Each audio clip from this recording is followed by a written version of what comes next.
Let's read Curious George Takes a Job. This is George. He lived in the zoo. He was a good little monkey and always very curious. He wanted to find out what was going on outside the zoo.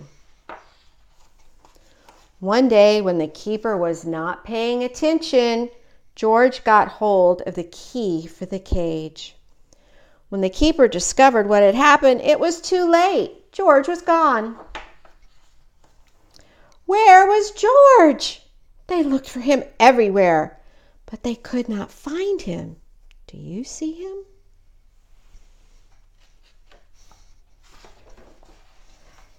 George was hiding in the hay of his friend, the elephant. Finally, the keepers gave up looking for him. George found a nice cozy spot to sleep under the elephant's right ear. And the next morning, before the zoo opened, he got away safely. In the street, George felt a little scared. What should he do in the big city? Maybe he could find his friend, the man with the yellow hat, who had brought him over from Africa a long time ago. Only George did not know where he lived. There was a bus stopping at the corner. George had never ridden on one. Quickly he climbed a lamppost, jumped on top of the bus, and off they went. Now they were right in the center of the town. There was so much to see that George did not know where to look first. If only he could go on riding like this forever. But after a while, George got tired and a little dizzy. When the bus slowed down to turn into a side street, George jumped off. There was a restaurant right in front of him. Something smelled good. Suddenly, George felt very hungry. The kitchen door stood open, and George walked in. On the table was a big pot. Of course, George was curious. He had to find out what was in it. When the cook came back, he had a big surprise. Spaghetti was all over the place, and in the middle of it was a little monkey. George had been eating yards and yards and had wound himself all up in it. The cook was a kind man and did not scold much, but George had to clean up the kitchen and then do all the dishes. My, what a lot of them there were! The cook was watching George. "You are lucky to have 4 hands," he said. "You can do things twice as quickly." "I have a friend who could use a handy little fellow like you to wash windows. If you would like to, I will take you over to him." So they went down into the subway and took an uptown train to the cook's friend, who was an elevator man in a skyscraper. "Sure, I can use you," the elevator man said to George. "I will give you what you need for the job. You can start right away. But remember, you are here for washing windows. Never mind what people inside the house are doing. Don't be curious, or you'll get into trouble." George promised to be good, but little monkeys sometimes forget. George was ready to start. My, how many windows there were! But George got ahead quickly since he worked with all 4 hands. He jumped from window to window, just as he had once jumped from tree to tree in the African jungle. For a while, George stuck to his work and did not pay any attention to the people inside. Of course, he was curious, but he remembered his promise.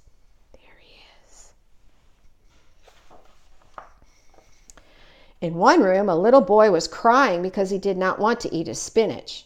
George did not even look, but went right on with his work. In another room, a man was taking a nap and snoring. George was sorry it was not his friend, the man with the yellow hat. He listened to the funny noise for a while, then went on working.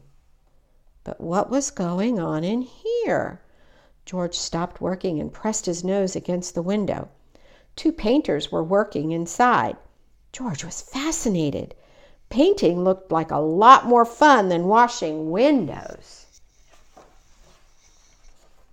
The painters were getting ready to go out for lunch. The minute they left, George climbed inside. What wonderful paints and brushes they had! George could not resist. An hour later, the painters came back. They opened the door and stood there with their mouths wide open. The whole room had changed into a jungle with palm trees all over the walls, and a giraffe and 2 leopards and a zebra.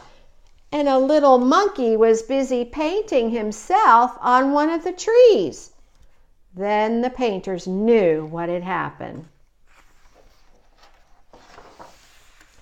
Luckily, George was close to a door. He ran out as fast as he could. After him ran the 2 painters, then the elevator man, and then the woman who lived in the place. "Oh, my lovely room, my lovely room!" cried the woman. "Don't let him get away!" George headed for the fire escape. George reached the end of the fire escape. The others had not caught up with him yet. Here was his chance.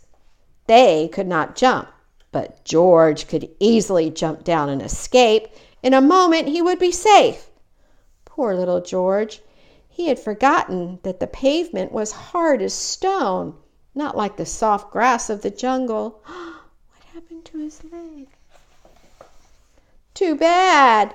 The fall broke his leg, and an ambulance came to take George to the hospital. "He got what he deserved," said the woman, "making my apartment into a jungle, indeed." "I told him he would get into trouble," the elevator man added. "He was too curious." George had to lie in bed with his leg high up in a plaster cast. He was very unhappy. And it had all started out so nicely. If only he had not been so curious, he could have had a lot of fun. Now it was too late. But next morning, George's friend, the man with the big yellow hat, was buying his newspaper. Suddenly, he got very excited. "This is George," he shouted when he saw the picture on the front page. "Monkey taken to hospital with broken leg." Quickly, he read the whole story and then ran to a telephone booth to ring the hospital. "I am George's friend," he said to the nurse who answered the telephone. "Please take good care of him so that he will get better quickly. I want to take him to a movie studio and make a picture about his life in the jungle. Don't let him get into any more mischief until I can take him away." Finally, the day came when George could walk again.